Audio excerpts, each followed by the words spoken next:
Le deuil chez les individus, c'est comme une empreinte digitale. Et c'est la même chose pour les enfants.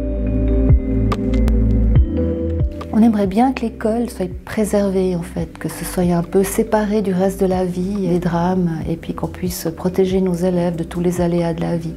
Mais la vie et la mort, elles entrent à tout moment dans l'institution scolaire. En fonction des étapes de développement des enfants, il va avoir une nouvelle compréhension sur cette perte et ça peut déclencher des nouvelles reviviscences, des nouveaux symptômes. Par exemple, la colère, elle peut arriver beaucoup plus tard dans la vie, surtout à l'adolescence, où là, il y a une compréhension assez mature de ce qu'il a perdu. Et la colère sort là, et les enseignants ou les adultes qui encadrent l'enfant le reconnaissent pas forcément comme un symptôme de deuil. Et ça, c'est une des difficultés qui peut arriver. Le deuil, il peut impacter de différentes manières la vie d'un jeune. Il peut impacter au niveau psychique. Le deuil d'ailleurs vient de dolere et qui veut dire souffrir. C'est une vraie souffrance qui est non seulement dans la tête, dans le cœur, mais aussi parfois dans le corps. Et ça, c'est intéressant de le savoir. On peut aussi, et ça c'est vraiment une bonne chose, avoir une collaboration avec la famille en essayant de voir le parent qui reste de manière régulière pour prendre des nouvelles de comment ça se passe à la maison et puis de dire comment ça se passe à l'école. Parce que souvent on ne sait pas du tout si à la maison l'enfant est différent de ce qui est à l'école et vice versa.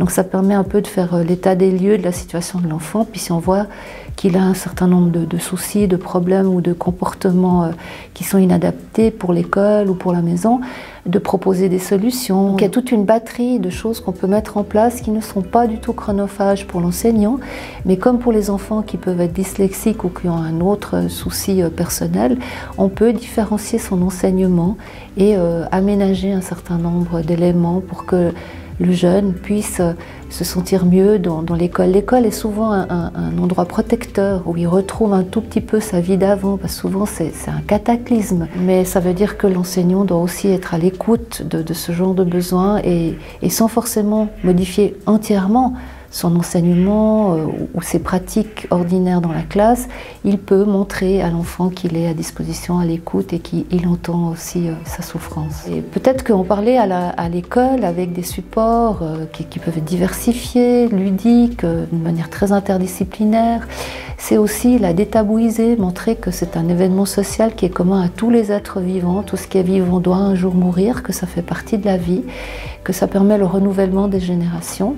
On peut accompagner ce moment, que bien sûr il peut y avoir de la tristesse, mais que c'est naturel et que si on peut en parler de ça avec les enfants avant, on va aussi donner des facteurs de protection parce que quand l'événement arrive, l'enfant y est mieux préparé.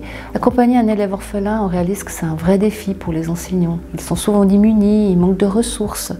C'est la raison pour laquelle l'HEP a voulu monter une journée cantonale de formation pour les enseignants pour réfléchir un peu à ces thématiques. On se rend compte que ce n'est pas que les enseignants qui vivent ce genre de situation. Ça impacte aussi tous les éducateurs, les familles et tout le public en fait peut se sentir concerné par ce genre de thématiques. C'est pour ça qu'on a monté un colloque international de recherche autour de ces thématiques. Donc l'idée de ce colloque, c'est d'offrir des pistes, des repères à tout un chacun, en premier lieu à des chercheurs, mais aussi à tous les professionnels qui travaillent avec des jeunes et à toute personne du public qui pourrait être aussi interpellée par ces thématiques. La situation sanitaire liée à Covid-19 qu'on est en train de vivre a rappelé un peu à tout le monde, pas seulement aux élèves et aux enseignants, mais vraiment à toute la population que la mort fait partie de la vie.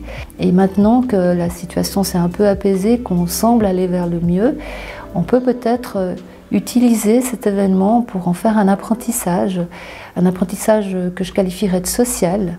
Parce qu'apprendre à se comporter envers la mort et envers les endeuillés, c'est peut-être se rappeler qu'on est humain et qu'on fait partie d'une communauté et qu'on peut aussi être bienveillant envers ceux qui vivent des événements difficiles, douloureux ou dramatiques dans leur vie personnelle.